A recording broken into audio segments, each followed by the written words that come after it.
a coincidence that they got into mock trial debate in high school. It wasn't a coincidence that they worked at a law firm. So let's start it this way. Imagine one of the classic stories that I've worked with clients, and the way that we work with clients is we get into their brains, their minds, to kind of find out what is the underlying story. And sometimes it's very superficial, and that's when you know you didn't meet the authenticity test. It's not who they are. They're just feeding you something that's superficial enough to convince you, or they think they've convinced you. That's why they want to go to law school. But there's something more underlying. And in a lot of cases, what I've seen is students who've had parents who are successful. But at some point in their life, the parents faced bankruptcy. They faced some kind of major issue that they've had, right? And so I've kind of probed. I said, well, when they faced these issues, especially, let's say, during the economic crisis, what happened to them? Oh, well, our parents really kind of were up against it. How so? Well, they were facing bankruptcy. Why did they face bankruptcy? Well, I guess they really didn't follow the letter of the law, and their partners screwed them over. What happened there? Well, the partner basically took all the money and ran for the hills. And they didn't have any legal protections? They didn't. And how did that make you feel?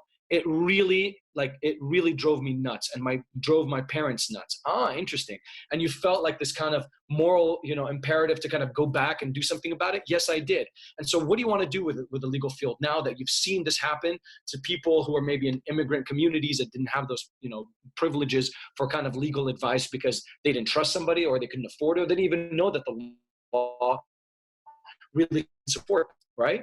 Oh, I actually want to go into small business law. Bam, now we've got a storyline, right? So we started off with that crazy scene of when their parents were kind of hitting their heads and butting their heads because they just watched their whole lives and their businesses melt.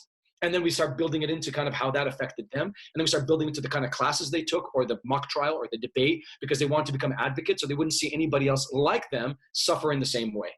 And then you finally bring that back full circle about small business law or some commercial law and so forth. And then you talk about the school. If they have an area of expertise in that area of law, then bam, you say, and I want to go to your school because you have the area of expertise of something I want to do. And then you bring it back full circle saying 10 years later, my parents have survived through this, but others have not. And then you kind of bring there. That's a classic story I've seen year in, year out, because it's happened so many times with people, especially in immigrant communities, that don't know the power of the law to really rescue them through tight situations. Thanks for tuning into the show. Please subscribe if you haven't done so already to be notified of new episodes as I release them. And feel free to reach out if you need anything at all as you move forward with your prep. I'm happy to help however I can. In the meantime, I wish you all the best and take care.